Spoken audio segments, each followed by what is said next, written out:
Shalom Bapak Ibu saudara yang kasih Tuhan, selamat pagi. Kembali kita berjumpa di dalam GKK Menyapa. Mari saudara, sebelum kita baca, renungkan firman Tuhan, satukan hati kita berdoa. Bapa di surga, terima kasih untuk firman-Mu yang kami mau baca, renungkan pagi ini. Bersabdalah ya Tuhan, karena kami mau belajar, kami mau diajar oleh firman Tuhan. Dalam nama Tuhan Yesus kami sudah berdoa. Amin. Bacaan kita pagi ini terambil dari 1 Samuel pasal yang ke-16, ayat yang ke-11 sampai dengan yang ke-13, saudara. Saya bacakan buat kita semua. Lalu Samuel berkata kepada Isai, "Inikah anakmu semuanya?" Jawabnya, "Masih tinggal yang bungsu, tetapi sedang mengembalakan kambing domba." Kata Samuel kepada Isai, "Suruhlah memanggil dia, sebab kita tidak akan duduk makan sebelum ia datang kemari." Kemudian disuruhnyalah menjemput dia, ia kemerah-merahan, matanya indah dan parasnya elok. Lalu Tuhan berfirman, "Bangkitlah, urapilah dia, sebab inilah dia." Samuel mengambil tabung tanduk yang berisi minyak itu dan mengurapi Daud di tengah-tengah saudara-saudaranya. Sejak hari itu dan seterusnya, berkuasalah roh Tuhan atas Daud. Lalu berangkatlah Samuel menuju Rama. Nah Bapak Ibu saudara yang dikasih Tuhan, bacaan kita pagi ini bicara tentang Samuel yang diutus untuk mencari orang yang akan menggantikan Saul sebagai Raja Israel.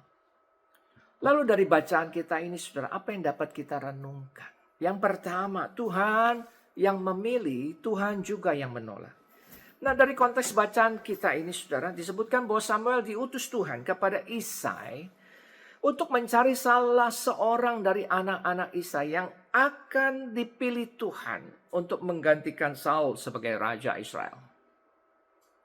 Tetapi pertanyaannya saudara, kenapa Saul yang diurapi Tuhan sebagai Raja Israel harus lengser dari jabatannya? Firman Tuhan di dalam 1 Samuel pasal yang ke-15 ayat yang ke-11 khususnya saudara.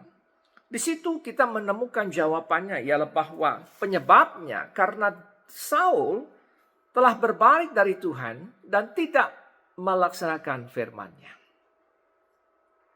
Nah dari hal ini saudara, kita semua diingatkan bahwa jabatan, kedudukan, posisi yang kita miliki itu semua adalah anugerah Tuhan.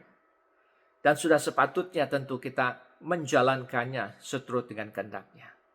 Sebab jika tidak saudara, Tuhan akan mengambilnya dan akan mempercayakannya kepada yang lain. Dan yang kedua saudara, yang terakhir bukan berarti tidak diperkenan Tuhan.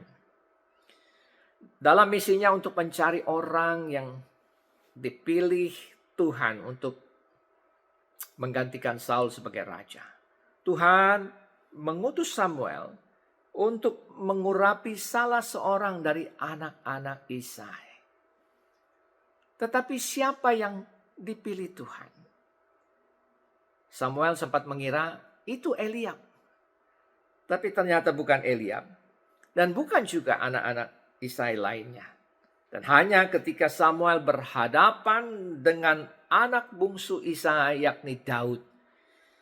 Maka Tuhan meminta Samuel segera mengurapi Daud.